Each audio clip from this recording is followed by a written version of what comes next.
आदाब, नमस्कार, अस्सलाम वालेकुम नाज़रीन। पल पल न्यूज़ के न्यूज़ रूम से मैं हूं आपके साथ नदीम अकरम।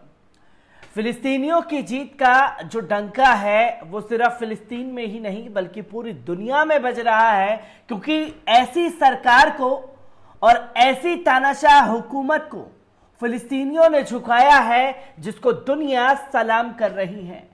क्योंकि जिस तरह से बेंजामिन नेतन्याहू और उनकी सेना ने मजलूम फिलिस्तीनियों के ऊपर जुल्म ढाया, उसकी तस्वीरें दुनिया ने देखी और दुनिया ने आतंकी सरकार कहा बेंजामिन नेतन्याहू को और आतंकी सेना करार दिया इजराइल की सेना को।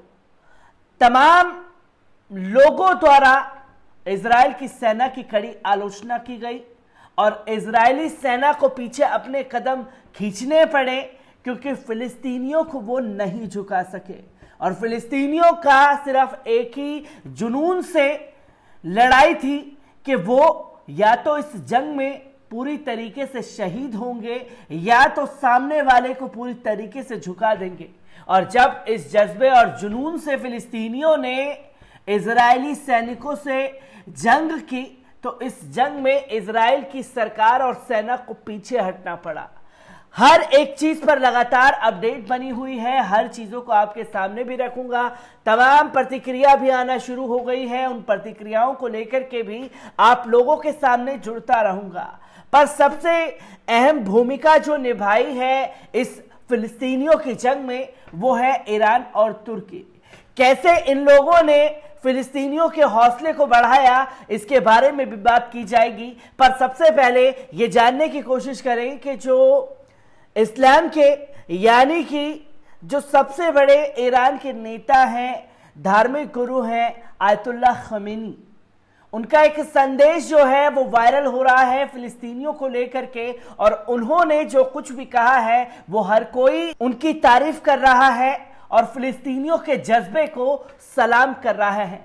आयतुल्ला खमीनी ने फिलिस्तीनियों को लेकर के क्या संदेश दिया है, इसके बारे में भी आप लोगों को बता दूं, क्योंकि एक खत के जरिए जो है वो हमास के लीडर को ये खत दिया और ये खत सामने आने के बाद इंटरनेशनल मीडिया में ईरान की जो भूमिका थी वो भी खुल करके सामने आ गई है। पर सबसे पहले बात की जाएगी आयतुल्ला खमीनी के उस संदेश की जिसमें उन्होंने लिखा, सलाम हो शक्तिशाली और मजलूम फिलिस्तीनी पर, सलाम हो फिलिस्तीन की साहसी स्वाभिमानी युवाओं पर, सलाम हो चैंपियन मुजाहिद गाजा पर।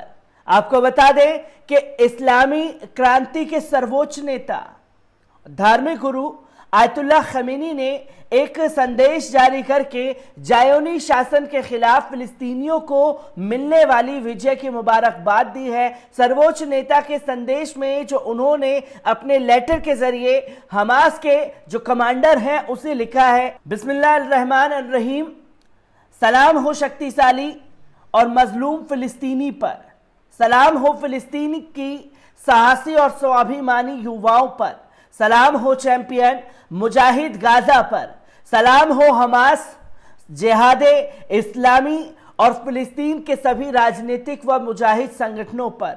अल्लाह का शुक्र अदा करता हूं उस मदद और इज्जत पर जो उसने फिलिस्तीन वीरों को दी। खुदा से शहीद की कुर्बानी देने वालों के आहत दिलों को सुकून दे रही है। शहीदों के लिए रहमत व बशारत और घायलों के तत्काल स्वास्थ्य लाभ की दुआ करता हूं और अपराधी जायोनी शासन पर विजय की मुबारकबाद देता हूं। हालिया परीक्षा ने फलस्तीन राष्ट्र को बुलंदी प्रदान कर दी है।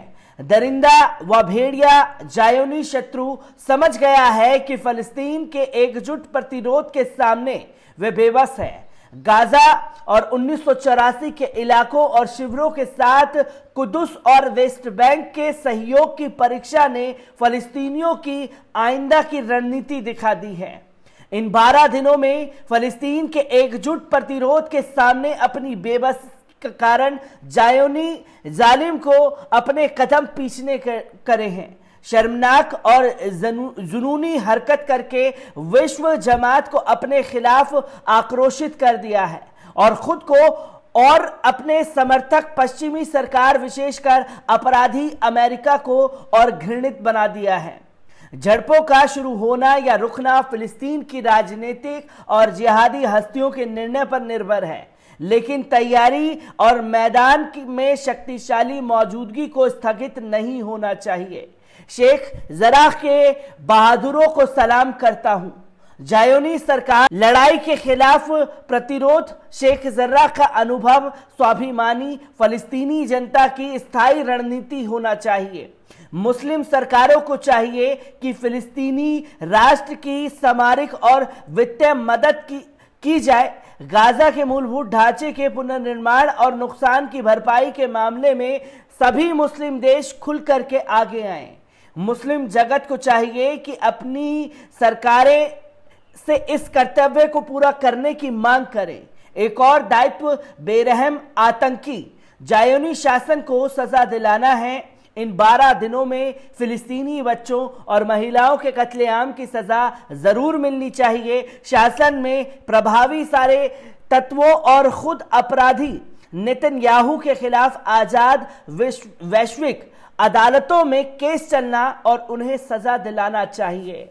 आयतुल्लाह खमेनी का यह संदेश जो है वाकई में हर किसी के दिल को छू रहा है, जहां उन्होंने फिलिस्तीनियों के जज्बे को सलाम किया, हमास के जुनून को सलाम किया, जो फिलिस्तीन के युवा थे जिन्होंने डट करके मुकाबला किया उसको सलाम किया, और उन्होंने साथ ही साथ जो नुकसान इजरायली आतंकी सैनिकों ने फिलिस्तीन में किया है उस नुकसान के लिए भी उन्होंने खेद जताया और तमाम मुस्लिम देशों से आगे आने के लिए अपील की है कि तमाम सरकारें जो हैं वो गाजा को और फिलिस्तीनियों को दोबारा से डेवलप करने के लिए अपना सहयोग प्रदान करें।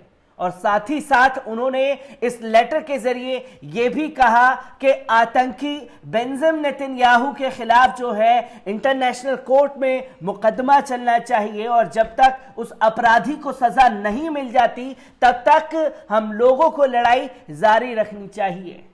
तो अपने आप में बहुत कुछ बयां करता है ईरान के जो विश्व धर्मगुरु हैं और इस्लामिक नेता है आयतुल्लाह खमेनी का ये खत, जो कि हर किसी के दिल को छू रहा है। मैं ऐसी ही खबरों से आपको रूबरू कराता रहूंगा। दीजिए इजाजत, शुक्रिया।